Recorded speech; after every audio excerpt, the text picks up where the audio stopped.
Assalamualaikum warahmatullahi wabarakatuh. Perkenalkan, nama saya Mas Erwin Suryo, NIM saya A11 2022 14628. Di sini saya akan mempresentasikan capstone project untuk proyek akhir mata kuliah pemrograman C Server kelompok A11 4701. Di mana di sini proyeknya itu merupakan eh, sebuah pelengkapan fitur dari backend untuk Simple LMS. Nah, di sini saya sudah mengupload source code saya untuk project ini pada repository GitHub saya. Kemudian di sini saya juga telah mendownloadnya dan memasukkannya pada directory yang akan saya gunakan untuk demonstrasi saat ini. Oke, seperti ini. Di sini saya akan menjelaskan terlebih dahulu untuk Docker filenya. Docker filenya itu seperti ini. Jadi dia mengambil image Python, membuat environment yang unbuffered, kemudian menggunakan kode sebagai work directory, mengcopy yang ada pada requirements ya di sini, dan juga menjalankan pip install yang ada pada requirements. Selanjutnya untuk Docker Compose-nya yaitu seperti ini. Di sini ada beberapa bagian seperti container name untuk Django, volume, dan juga ports serta comment untuk menjalankannya ini ya. Dan juga untuk Postgres di sini juga sama, ada container name, image, environment-nya, volume, dan juga portnya. Oke, karena di sini saya sudah membuka project-nya pada Visual Studio Code dan di sini juga saya sudah menjalankan Docker Desktop. Kita bisa langsung saja untuk membuka terminal dan menjalankan Docker Compose.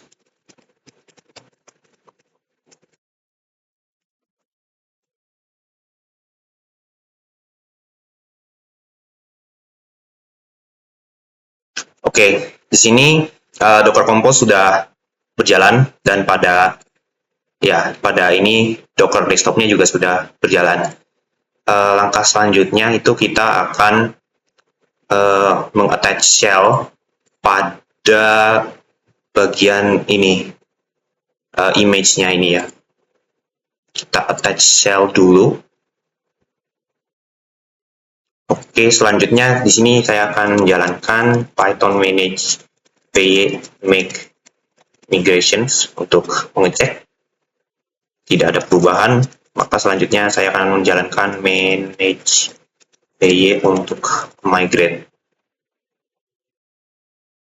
Oke, di sini ya Python manage py migrate sudah berhasil. Kemudian di sini saya akan membuat super user agar dapat mengakses halaman admin untuk backend simple LMS-nya, yaitu dengan menggunakan manage py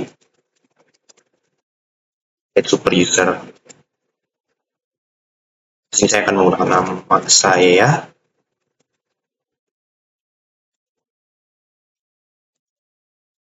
Ini tidak harus email pribadi, password.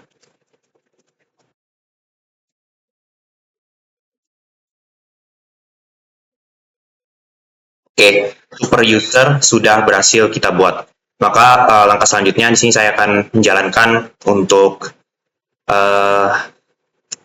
Python importer py untuk memasukkan data dari dataset dan database. Masukkan dataset ke dalam database.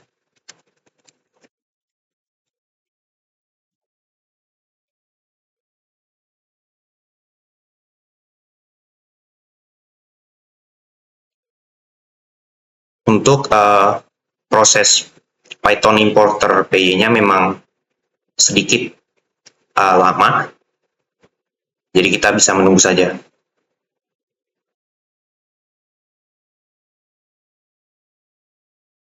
Oke, di sini Ya, Python importer P sudah berhasil. Oke, kemudian di sini saya akan mencoba untuk menjalankannya di sini. Di sini saya mau lebih dahulu. Oke,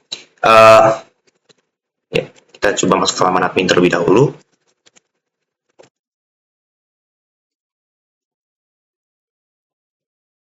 Oke, pertama saya akan menjelaskan tentang endpoint yang telah saya pilih untuk project Appstone ini. Yang pertama yaitu endpoint untuk register. Nah, maaf, untuk endpoint register ini yaitu saya terdapat kodenya yaitu seperti ini. Ini pada bagian views-nya yaitu dia meminta seperti ini, meminta untuk data JSON. Kemudian untuk bagian URLs-nya juga ada di sini ditambahkan sebuah path, ya, sebuah path agar dapat mengakses endpoint tersebut. Kalau kita lihat di bagian models, itu tidak ada. Jadi kita bisa langsung saja. Nah, untuk mengetes endpoint pada bagian register, di sini kita tidak menggunakan halaman dari LMS administration ini, tapi kita di sini akan menggunakan Postman.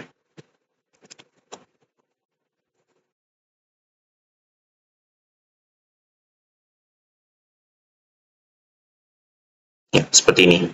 Saya akan mencobanya.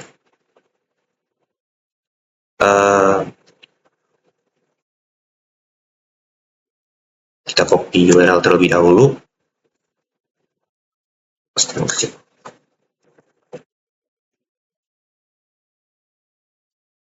Post dan body, kemudian raw. Di sini dia membutuhkan format untuk JSON seperti ini.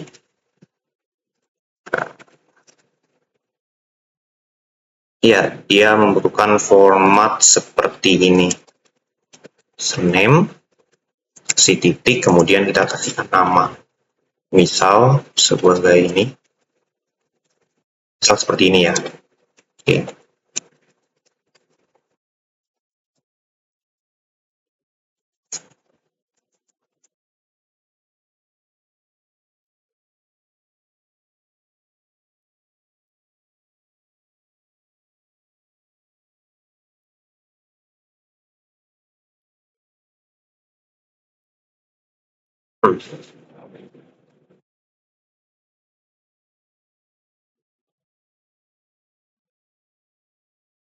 Oke, seperti ini. Di sini kita akan mencoba untuk endpoint registernya terlebih dahulu. Seperti ini. Coba send. Oke, di sini registrasi berhasil. Nah, kemudian jika kita lihat pada user pada halaman ini, di sini juga masuk ya datanya. Oke, selanjutnya untuk ya di sini saya akan sebentar. Oke, di sini saya akan mencoba untuk menguji pada endpoint batch and roll students. Nah, untuk itu ya sama seperti sebelumnya, dan untuk semua endpoint yang ada, setiap endpoint yang saya telah pilih itu ada pada URLs-nya, dan juga ada beberapa ada yang memiliki models seperti course dan semacamnya. Ini untuk menyimpan data-data yang lainnya. Kemudian untuk views, oke, pada views itu ada pada, nah ini ya, batch and roll. Nah, untuk mengakses pada batch and roll-nya, kita bisa menggunakan halaman admin ini langsung seperti ini.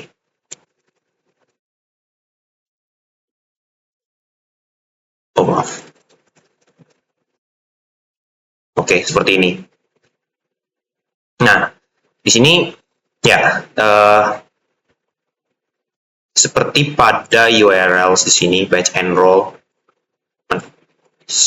Iya, di sini. Dan pada views-nya juga itu seperti ini. Nah, di sini saya akan mencoba untuk menambahkan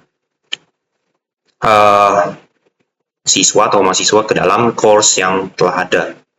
Misalnya seperti ini, saya akan memilih misalnya untuk ini, dan di sini kita juga bisa langsung milih secara banyak dan enroll. Nah, di sini student enroll berhasil. Itu untuk batch enroll-nya, endpoint batch enroll. Selanjutnya di sini saya akan menjelaskan untuk endpoint, kita lihat di URL saja, comments. Maaf, ya di sini ya. Oke, nah untuk endpoint comment kita bisa arah ke komentar. Nah, di sini karena menggunakan importer PY untuk memasukkan data dari dataset ke dalam database, jadi di sini masuk ya untuk data-datanya. Tapi kita di sini juga dapat menambahkan untuk komentar dan juga terdapat filternya. Jadi kalau misal kita bisa jadi ketika kita menggunakan filter disetujui atau tidak, misal iya, maka komentar yang belum disetujui itu tidak akan muncul.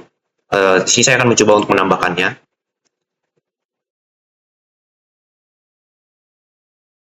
Oke, jadi kita bisa memilih konten yang ada juga. Misal ada ini, penggunanya juga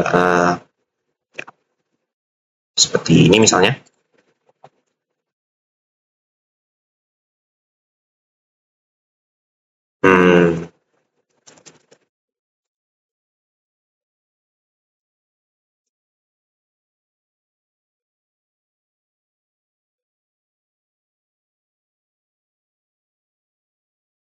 Misal seperti ini. Ya, misal kita save terlebih dahulu. Dan ini akan muncul ya. Nah, tapi jika kita mengeditnya seperti ini, dan kita save, maka dia akan muncul pada ini. Nah, di sini. Oke, jadi itu untuk endpoint konten comment. Ini kan kontennya, user, dan komentar disetujui. Oke, selanjutnya di sini saya akan jalankan untuk user activity dashboard. Nah, untuk endpoint user activity dashboard itu dia menggunakan URL, jadi dia tidak menggunakan halaman, dia hanya memasukkan path-nya saja dan juga ID user ID-nya. Misal kita memasukkannya di sini.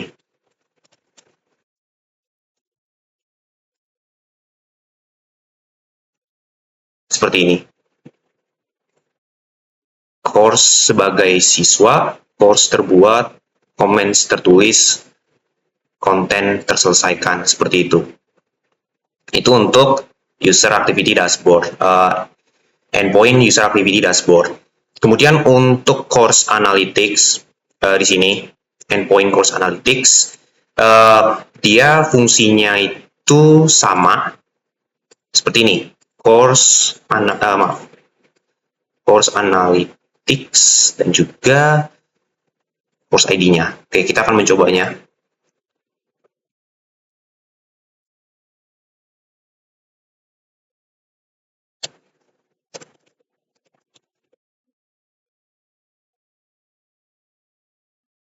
Misal kita coba untuk oke, seperti ini.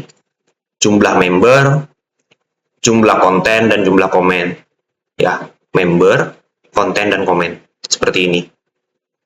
Oke, selanjutnya saya akan mendemonstrasikan untuk content scheduling, endpoint content scheduling. Untuk bagian ini, kita akan menggunakan halaman admin LMS, dan juga pada bagian konten. Seperti ini. Maaf, untuk bagian konten ini data-datanya juga didapat dari menggunakan importer PY yang sebelumnya. Jadi misal kita dapat menambahkan untuk konten mata kuliah. Nama kontennya itu bebas. Misal kita akan menambahkan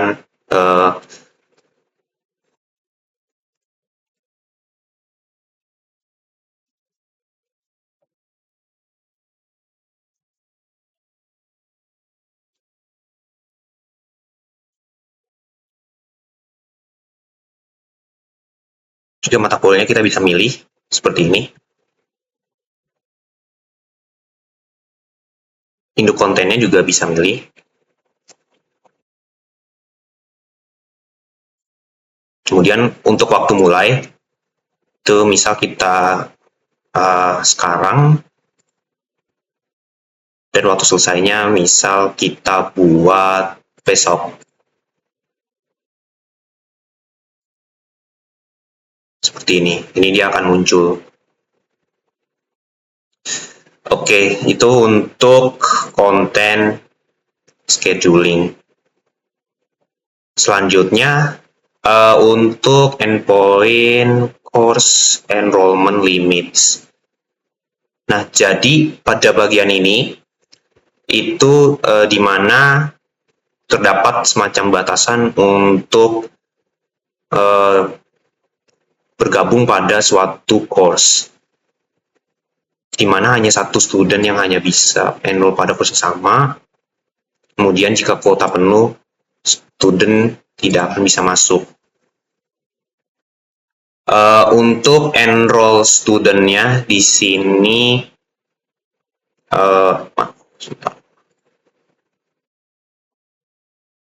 nah ini untuk halaman adminnya dia tidak menampilkan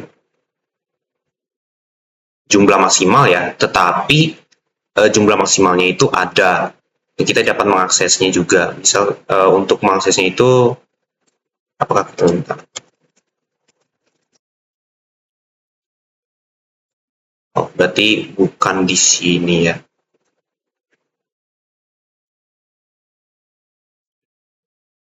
Sini, apakah bisa? Kita coba dulu menggunakan halaman admin.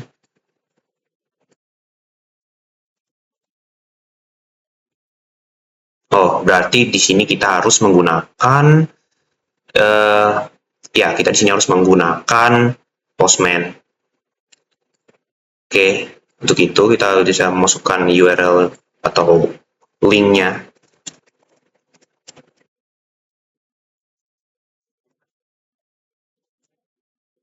Seperti ini, dan juga kita akan mengubah pada body row untuk JSON-nya.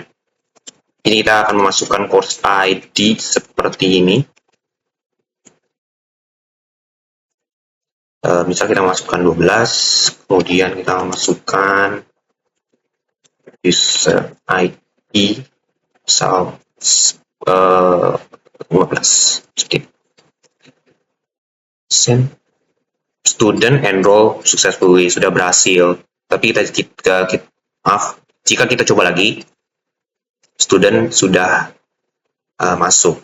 Nah, bagaimana untuk mengecek pada bagian yang terbatas itu? Di situ sebenarnya kita bisa menggunakan batch enroll. Misal di sini saya akan memilih salah satu dari course, misalnya course ini, dan kemudian saya mencoba untuk meng-add semua ini sampai sini. Dan jika kita coba, maka akan terjadi error. Not enough slots available for all students. Ya, jumlah kuota untuk course-nya itu tidak cukup. Oke, jadi seperti itu pada enrollment limits. Kemudian di sini juga ada untuk manajemen profile. Manajemen profile pengguna. Di situ kita bisa mengaksesnya pada halaman admin. Oke, di sini user. Ini halaman profilnya. Nah, misal saya mencoba untuk satu ini yang sudah saya buat menggunakan register sebelumnya. Nah, di sini kita bisa misal menambahkan first name dan last name. Misal seperti ini. Juga mengganti email address juga bisa, dan juga menambahkan super status atau staff. kalau kita save, maka dia akan berubah. Nah, akun ini itu adalah akun super user yang telah saya buat sebelumnya.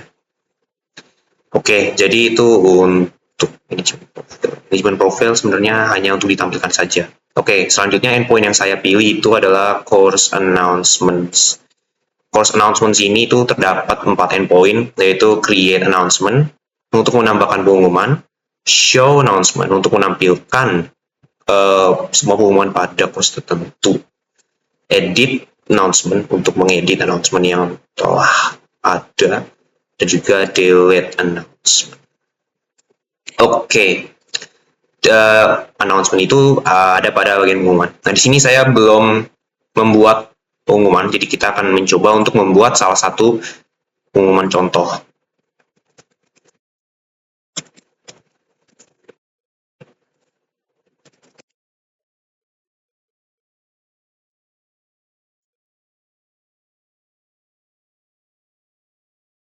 Misal kita pilih course-nya terlebih dahulu, misal ya seperti itu.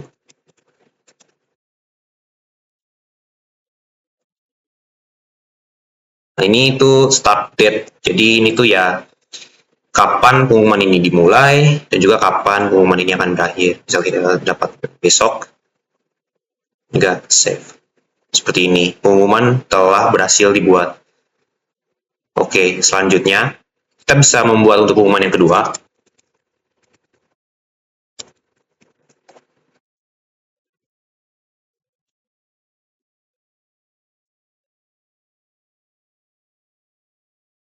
So, kita akan memilih course physics lagi.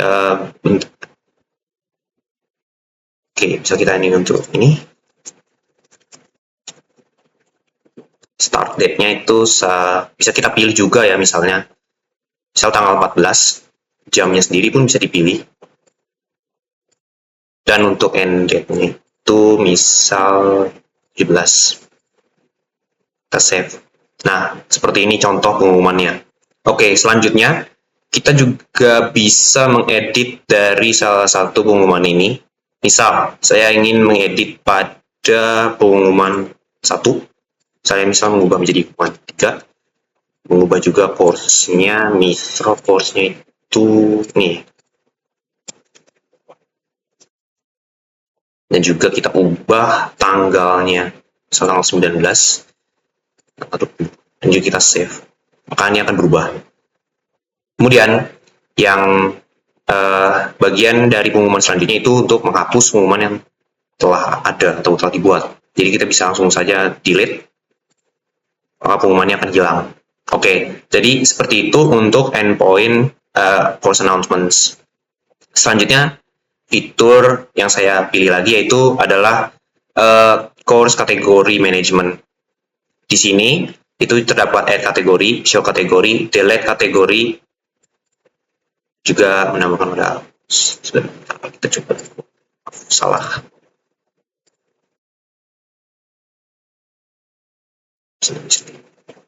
Ya, misal kita di sini bisa nambah kategori. Nah, di sini kita bisa menambah kategori pada data mata kuliah. Untuk itu kita akan membuat kategorinya terlebih dahulu. Oke, di sini saya belum membuat kategori. Di sini saya akan mencoba membuatnya. Ya, untuk ininya juga itu seperti ini. Jadi sebelumnya itu saya sudah menjelaskan untuk announcement, URL-nya seperti ini dan juga kategorinya sama. Untuk views-nya, ini untuk membuat announcement, show announcement, edit, dan hapus. Nah, ini untuk bagian, ini untuk bagian kategorinya. Oke, sekarang kita akan mencoba untuk pengujian endpoint kategori. Di sini saya akan mencoba untuk membuat kategorinya terlebih dahulu. Misal saya akan membuat kategori A seperti ini, dan save. Nah, oke, kategori course ini itu sebenarnya bisa nyambung pada data mata kuliah atau misal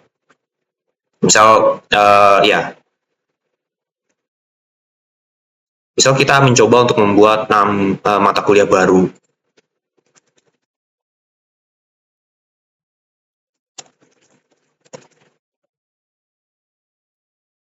Ini untuk harga ya. Pengajar, kita bisa milih. Oke. Nah, ini kategorinya akan muncul. Dan dia akan mengikuti. Nah, pada bagian kategori juga, ini kita bisa tambah yang baru. Misal, contohnya, kategori B. Oke. Ini kategori B ini juga bisa kita tambahkan pada data mata kuliah di sini. Bisa kita edit yang sudah ada. Kita bisa tambahkan seperti ini. Nah, selanjutnya mengedit kategori. Misal saya ingin mengubah kategori A ini menjadi